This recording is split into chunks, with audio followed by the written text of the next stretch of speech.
welcome to the review segment of the Three Quarters podcast, the official podcast for the 2018 Rugby Africa Gold Cup.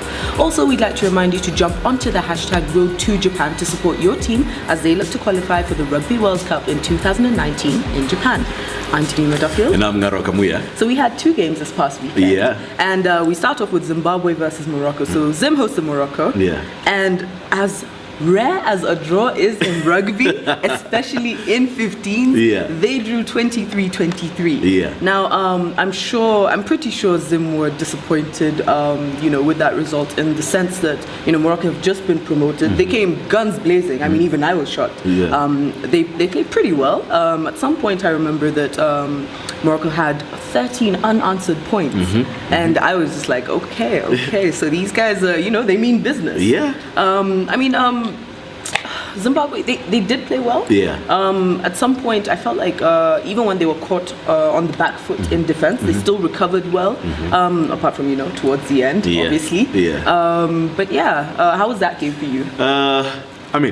First of all, it's good to know that the 2018 Rugby Africa Gold Cup is now here with us, and it's international season for rugby in Africa, and I think everyone is excited around the continent about the fact that we're going to be having rugby week in, week out. Yep.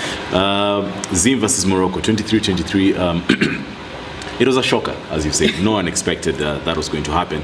Everyone expected that with the introduction of Peter de Villiers in Zimbabwe as the Zimbabwe head coach, we know the amount of investment that has gone into the Sables and getting them ready for the World Cup qualifiers. Everyone expected that they were going to have quite a complete performance, but we did not see that. We did not see that on the day. Everyone expected Zim were going to be clinical.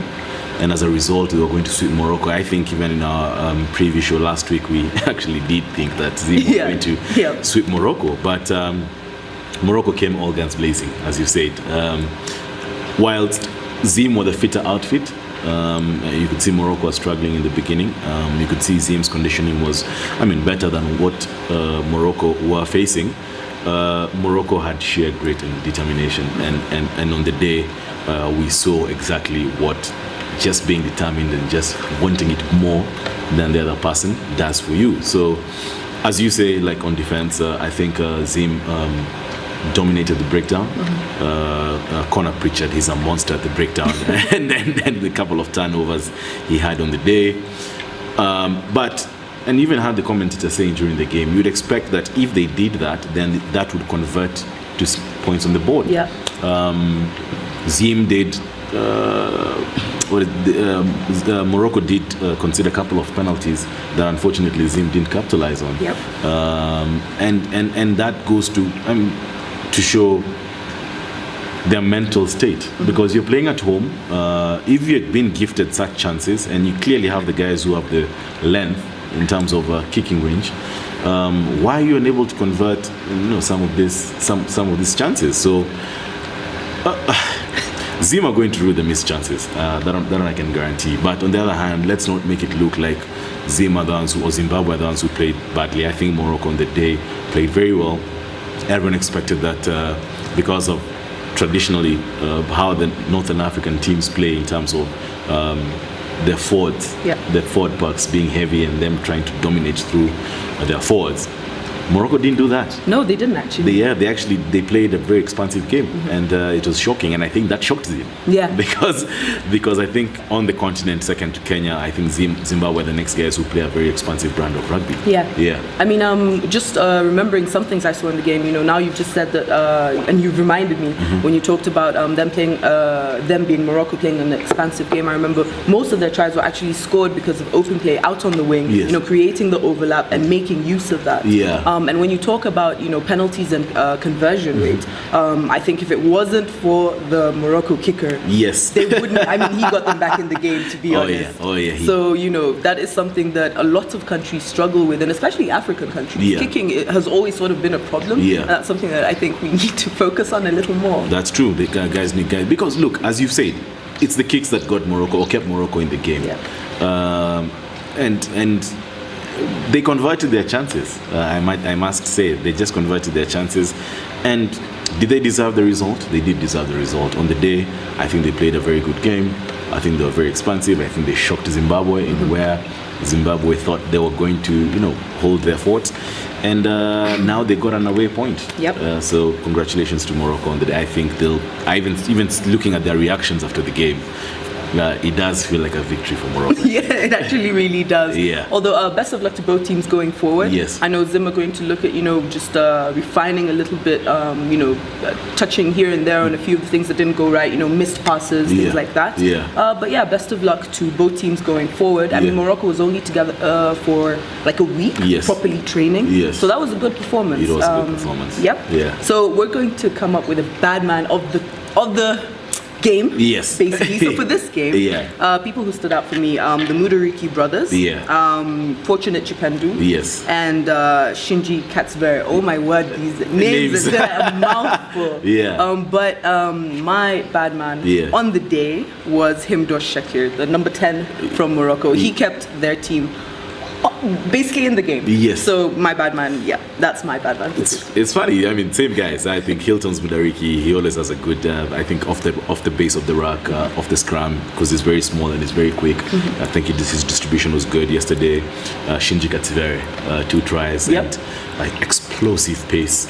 I think he had a good game. I think had this game gone Zimbabwe's way, then maybe he would have been my bad man. Exactly, he would have been bad man. But I do agree with you. For me, it's Himdosh Shakir at number 10 for Morocco. Yep. And I just got impressed at how he had very short run-ups for the kick, for his kicks. Yeah, like one step, and that was it. Yeah, one step, and then he knocks the boots.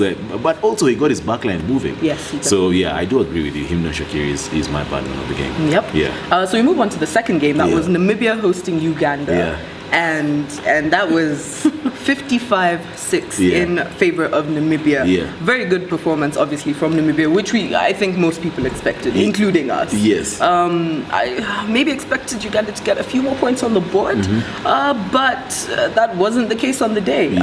I think on almost all facets, Namibia dominated. Yes. Basically. Yes. They just didn't really give Uganda any breathing space. Yes. Apart from towards the end, I remember there was Uganda had a couple of phases where they managed to keep the ball. They didn't really convert the chances, but that was definitely Namibia's game. 55-6. One has to question what John Duncan's tactics were. John Duncan being the head coach for Uganda, one has to question what his tactics were, because when I saw the squad announced and you see that there's no Philip Wokorach, there's no Ivan Magomo, while I do understand, I don't understand, I won't lie to you, fine, that they are not playing because of probably the World Cup Sevens that's going to be happening later on in the year. These two guys are your keys to unlock any defense on the African continent. And going to play Namibia where you want to get some points. So when I saw that Ivan Magomo and Philip Wokorach are not traveling we're not traveling with Uganda, then of course I started asking myself questions like who is going to be able to unlock? You have Aaron Ofoyroth there, but if he doesn't have the quality of players to back up his quality, then it becomes a problem. So as you said, Namibia dominated in each and every facet of the game. Set pieces, scrummaging, the line-outs, the breakdown situation. And what even shocked me, Namibia is known to be a forward-packed team. They always contain the ball, the forwards. We saw some flashes of expansive game, running rugby from the backs. Cliven Lobsha, the fly half, got his backs moving. Johan Deisel, the captain. Chrisander Botha crossing over for his 50th try. JC Grayling on the wing. So, look, Namibia did show their class. Everyone did expect them to win. Not maybe as convincing, but it being the first game, guys really didn't expect that they were going to chalk up 55 points. But on the day, you have to give props to Namibia. I think it was close to a complete performance, and Namibia can only improve going forward. Just conceding a few penalties here and there. Also, just polishing their handling a little. But with the Ugandans, I think just a plus. The one plus on the day for me was their kickoffs. They were actually pretty impressive. They put pressure on the Namibians, and there I think they did well.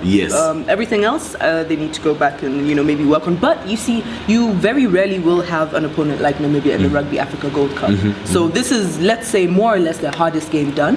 So it should be a little easier going forward for the Ugandans. Yes, it should be easier, but I still stick to my points. You need Philip Bokorac, you need Ivan Magomu back in the team if you want to choke up some points in the Rugby Africa Gold Cup. Yep. Yeah. Well, bad man of the match. Yeah. For this one, I mean, Aaron. I struggle with. Yes, yeah. The number 9 for Uganda played very well. Yeah. I think he got the ball out quick to his backline, to his forwards. You could see the determination. You know, he kept going throughout the game. But my bad man would be Cliven. Oh my word. Lobsha. Yes. Number 10. Yeah. From the Namibian team. Just because of, actually for me, how he got his guys running and his kicks. There was some amazing kicks. And since that's something we struggle with, that's my bad man. Look, I mean, clearly we're in sync because I had JC Grilling on the wing, Johan Dezel, the captain at number 13, I think had a good game. Chris Underwater, 50th test, I think he also had a good game, but Cliven Lobsha. First time I watched this guy was last year when Namibia played Kenya, and his tactical kicking is off the chains. The way he gets his backline moving, he basically does what a number 10 should do. Just get everyone involved in the game, and we saw him do that this past weekend. So yes, I do agree with you that bad man of this game, Cliven Lobsha, number 10 from Namibia. So guys, I mean, I'm hoping guys are watching these games. Yes. You can watch them on the net, so you don't actually have to be there. So you know, they're really exciting. I definitely enjoyed watching them. I did, and I mean, big up to Quest Sports. They made it easier for guys to follow the game across the continent. So guys, remember you can also follow us on Instagram, like our page on Facebook, and subscribe to our YouTube channel. I'm Divina Doku. And I'm Nara Kamuya. I look forward to seeing you guys on the preview segment that is on Friday. Yep.